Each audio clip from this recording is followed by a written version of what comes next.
ما تفتكرش إن بعد ما تبيع الكورس بتاعك للعملاء إن دورك انتهى. متابعة العملاء بعد البيع مهمة جدا علشان توصل عميلك لهدفه النهائي اللي هو اشترى الكورس مخصوص علشانه. ده دور مهم جدا. يعني مش كفاية إن أنت تقول عملت مبيعات، لازم تتأكد إن العميل فيه مطبق كويس واستفاد بجد.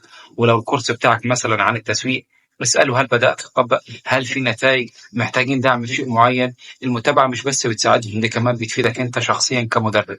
لما الناس تنجح من خلال الكورس بتاعك، دول بيكونوا أحسن دليل على شغلك وأحسن وسيلة تسويق ليك كمان. وبتخلي الناس تحس إنك مهتم بيهم مش بفلوسهم بس، وده بيخليهم دايما يثقوا فيك ويشتروا منك تاني وتاني.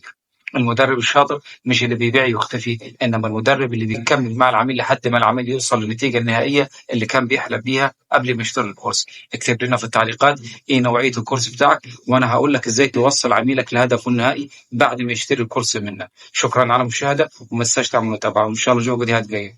مع السلامة.